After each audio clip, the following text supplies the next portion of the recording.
thanks everyone for being here tonight.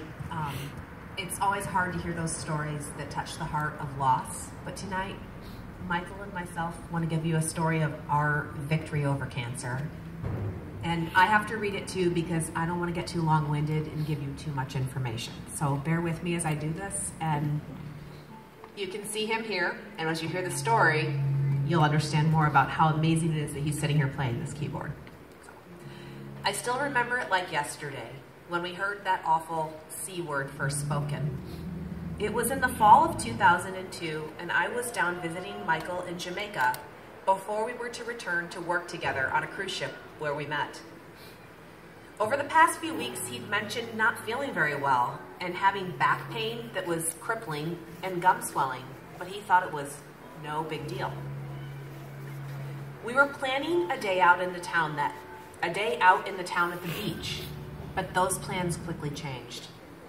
As it turned out, we were near his dentist's office and thought maybe we should stop by and see what the dentist had to say, since the swelling was getting worse and he was beginning to bleed from his gums. The dentist amazingly had an opening that day in his schedule, and he said, "I can remove what looks like dead gum tissue in your mouth." Only we found out there was so much more going on in that moment. Within moments of the operation, Michael began bleeding profusely from his mouth and later from his nose too, and he was unable to talk without blood going everywhere. Fortunately, I was able to flag a taxi who had mercy on us to get us to the hospital because the dentist's office would not call us an ambulance. They said just take him to the doctor. And we started a journey then that has forever changed us. He was admitted that day, and after 11 days of bleeding from his nose, mouth, and every other part of his body, multiple tests and no answers, we finally got that awful call.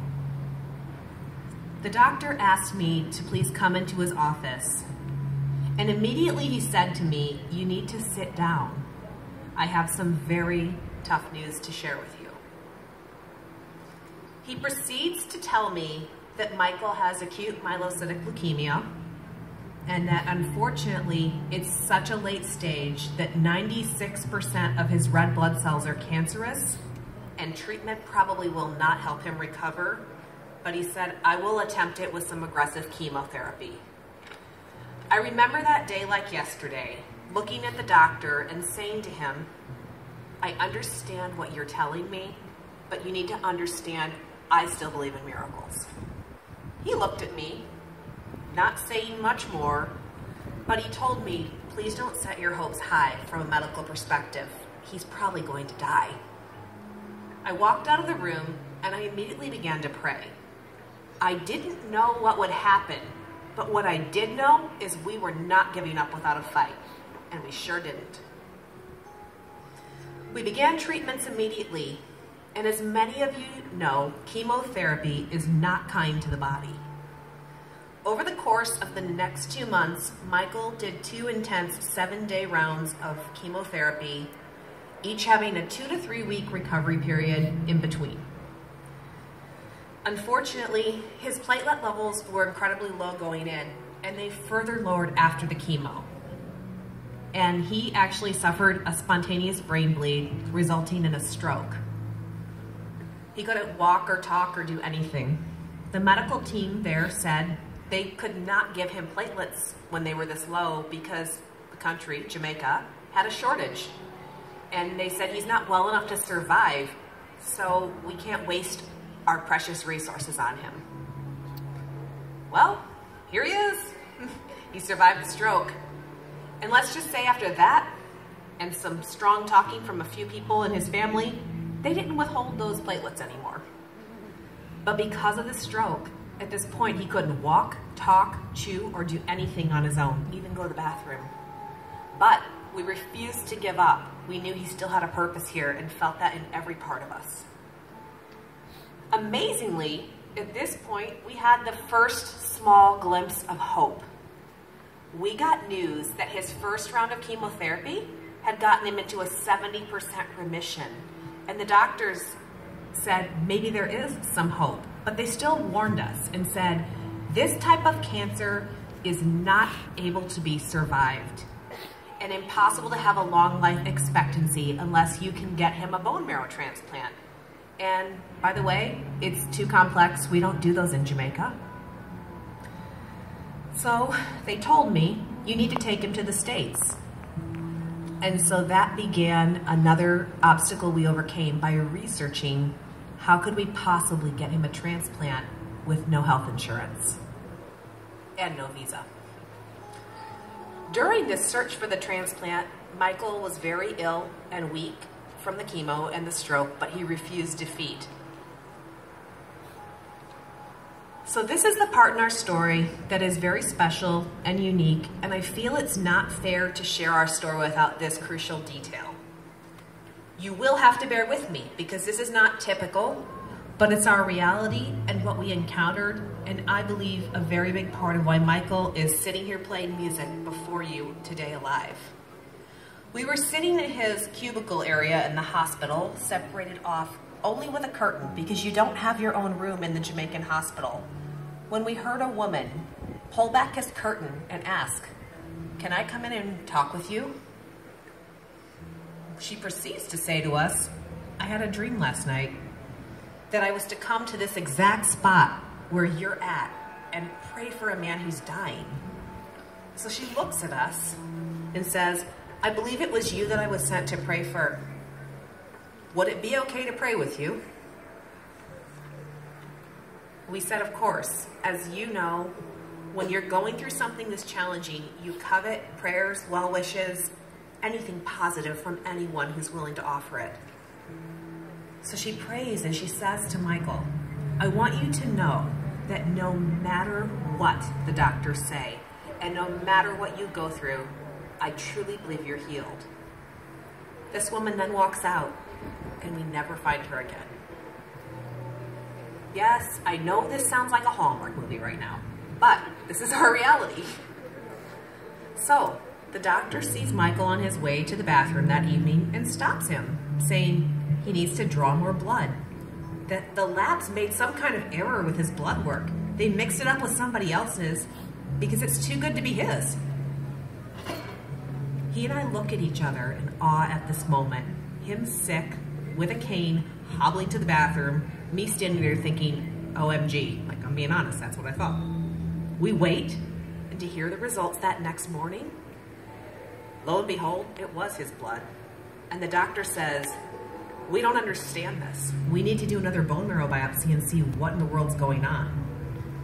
So they do this with a new intern, his first bone marrow biopsy ever, in Michael's chest, not his leg.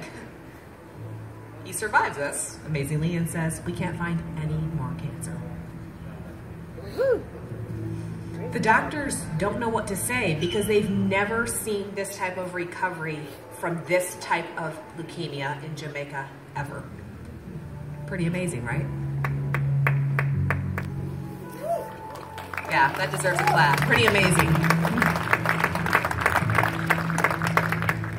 Well, in the meantime, though, my mom, who's no longer here but was crucial in his role, and Michael's sister-in-law in the States here had been finding potential research programs that would help him get a bone marrow transplant covered for research. They found a program that would accept him and treat him only if he had a sibling who was a perfect match. Well, by the grace of God, he had 10 siblings, one of 11, and only one, but the one who really wanted to come and help him was his perfect match. She left her 4 kids in Jamaica and came here to the States to be his donor. When reaching the States, he had to once again go through intense chemo and radiation for 7 days before the transplant to make sure there was not any trace of a cancer cell. Then he was able to get the transplant, which started a completely new journey of challenge. For any of you who have seen someone go through any type of transplant, you can attest there are a lot of obstacles you have to face to get the body to accept a new immune system as its own. After the transplant, the doctors let us know he had about a 25% chance of staying in remission and surviving the very challenging graft versus host disease that comes from this type of transplant. So, At that point, we did what any normal couple would do. We got married in the hospital. I told him, listen, I will marry you, but you better not make me a widow at 24, because this was the week before my 24th birthday. So on February 15th, 2003, we were married in the hospital chapel, with the chaplain that had been by his bedside talking to him throughout this present, my family, and a few close friends. It wasn't glamorous, but it had so much meaning to us. I did tell him, though, I expect you to marry me again 1 year from now and be fully healthy. And you know what? He held up his end of the bargain. We got married 1 year later and had a honeymoon, February 14th, 2004. I share all of this with you to give you hope. Hope when you're in the darkest hour. Hope when you feel completely hopeless. We know firsthand the fears, the doubts, the pain, the exhaustion, and the suffering this horrible illness can bring. But we also know it can be beaten. It can be overcome. And we refuse to sit down and let it have the victory. It is because the grace of God, miracles unexplained, and the wonderful research programs like the one Michael was a part of and what we're doing here today, that we can stand here and share this with you.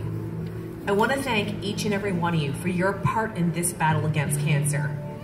You being here, donating your time and your resources, standing together strong is what's going to continue to allow hope for a cure and support for those walking through this very challenging journey. God bless each and every one of you. Thank you for your support.